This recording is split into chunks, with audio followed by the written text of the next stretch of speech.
Brothers Berger back.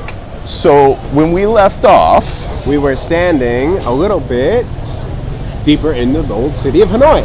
No, we were outside of the train station in Changshuo, had just raced down the highway, had barely made it into the city. It was 7:40, time was slipping by, and we race in there, we jump in, and the conductors and ticket clerks behind the desk see us, and they're like, hey, come, and they open us a window, and they write it down, and they get us our tickets, but in that 10 minutes... It wasn't a quick process getting us our tickets. No. There's like five of them all working on like writing out all these special special tickets. Because they weren't standard tickets. They were handwritten reservations for remaining beds, which was part of the reason that they told us to come back at 7. Because remember, the train leaves Nanning at 6. So what they had done is seen what beds weren't taken, and then how many beds were available, and then reserved us too. Yeah, which was amazing from their part, like absolutely fantastic. They were really wonderful. So they hustle, they get it all done. We still and also we still haven't eaten or the whole really day. had anything. Not even to drink. breakfast. No, like nothing. Because everything was an unexpected rush. So it's now 8 o'clock in the evening. We had half a glass of water and no food all day. And but we had our train tickets. Life looked good. It looked like we were on our way to Hanoi. We figured we'd find something on the train. The train comes in, it stops, the conductors open the doors, we hop on, we get assigned to our beds, we get into the beds, we ask the conductor if there's somebody selling food, and there's a noodle guy, and Alex runs and gets us noodles, and we make noodles from the hot water boilers on the train, and we're just finally relaxing, and the ordeal is sorted out. We're ready to get to Hanoi and enjoy and just have some extra time and see the city and maybe get out to Hala Bay. So I had a delightful 2-hour nap and then get woken up because we've reached the border. And then we got dragged off the train. We didn't. Nobody dragged us. Not dragged off the train, but everybody had to disembark because we had to go through immigration. Right. We have to go through Chinese immigration and you have to go through Vietnamese immigration with the trains. There's 2 different border spots on the rail. So we got pulled off at the Chinese. Everybody gets off. Everybody goes through immigration. We're towards the back of the line. And it turns out that there's a little bit of funny business between the rail crossing and the bus land crossing.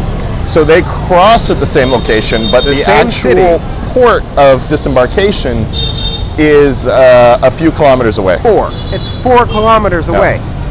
And so David had filled out our e-visas online. And I had called the e-visa service because I had read about it, people having trouble, and it's just a new e-visa service. It's been open since February 2017.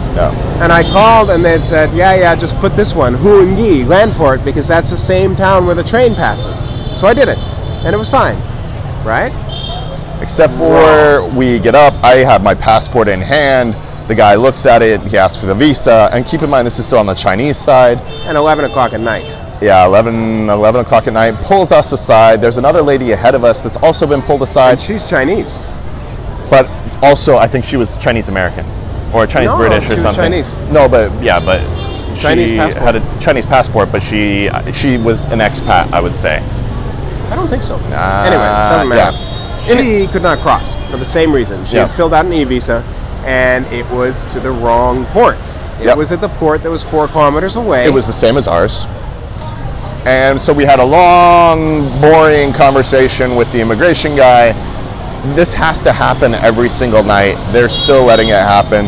There's some pissing match between China and Vietnam, basically. He didn't want to push it. The other border isn't open. It closes at like 6 or 8 o'clock at night and opens again at 8 o'clock in the morning. Yeah, the road crossing one, the bigger one. Right, so we couldn't take a taxi over to the other port, cross, and come back and catch the train. We were out the train tickets, out. Yeah, and China was not going to let us out. No Chinese customs, they were nice about it, but they were just like, no. So we end up, by that point, it's 11:30.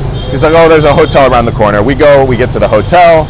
And keep in mind that like this has been this 2.5-day, 3-day ordeal basically trying to get to Hanoi at this point. So we go down, we check into the hotel, the cheapest room, because of course now we're out of Yeah, we're out of money. There is a bank across the way. I go and try and pull out money. I have plenty of money, but out of cash. Does not work, of course. Yeah. No other ATM. They're like, oh, I'll try in the morning. They keep our passports. We negotiate the price down a little bit. Yeah, we got them down 100 yuan, which was great for a room with no windows. We were like, oh, all right, we'll just be on the inside of the building. There was a reason there were no windows on that room.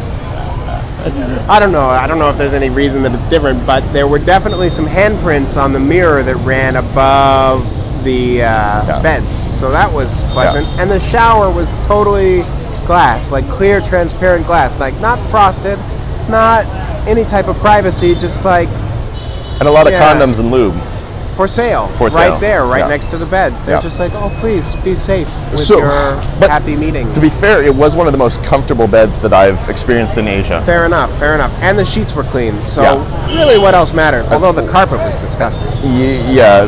Definitely flip-flops on the whole night. Feet and not touching the mirror. But so anyway, so we managed to, we got a decent night's sleep, and then the following morning, the ordeal continued because then we had to get to the border. But we also had to figure out how to get the remaining 10 yuan that we needed so that we could actually pay for the hotel room and the taxi that would take us where we needed to go. And our lovely bank across the street, the ATM still didn't work. No. And the closest bank with an ATM that would actually work was like 6 kilometers away. Yeah, like in the opposite direction. So we hop in this taxi. Well, the hotel calls us a taxi. After communicating back and forth for a good 30 minutes. Yeah. Still, all we've eaten in the last, I don't know what, 36 hours at this point is one thing of instant ramen noodles. Right, on the train. On the train. Night before. The night, So we may have been a little bit tired, but angry. We get some dumplings. Alex goes and grabs some dumplings. Yep. We hop in this way overpriced taxi. They charge us like 10 times the normal price. They take us over to the ATM. We pull out cash. They take us back to the hotel. We get our bags and passports back.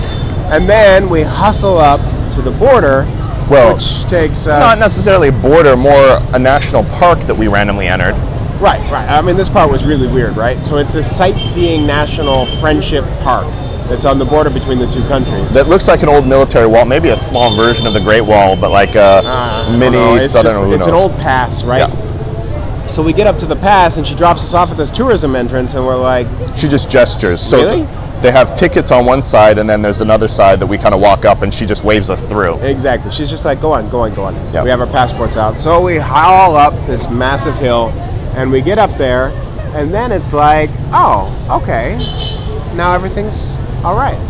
So we go through the Chinese side. This whole big tourism complex, yeah. I mean, again, it's this massive. I mean, you can see why they want it to be the primary border crossing. Yeah. It is huge. The infrastructure is built to handle maybe a couple thousand people, like big tour groups. If they can get there by bus or however they're planning on funneling people into it, I don't know. Right. I mean, it seems like what we should have done is taken a bus from Nanning to the border because the buses don't cross. We should have flown.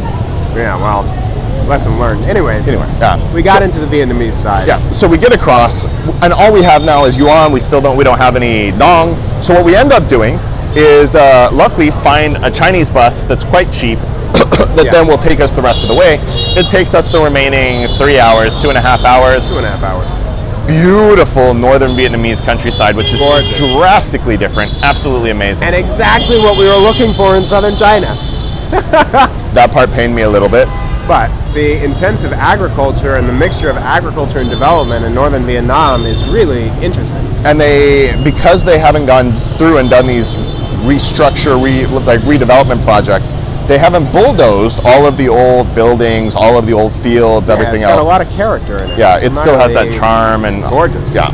So anyway, from there we made it to Hanoi, and Hanoi has been good, but yeah, now we're standing here in the old quarter. You can see behind us a little bit of the street life, and it's been fantastic. So we'll have one more update about what it's been like here in Hanoi and my little side journey. Ooh, look at that light.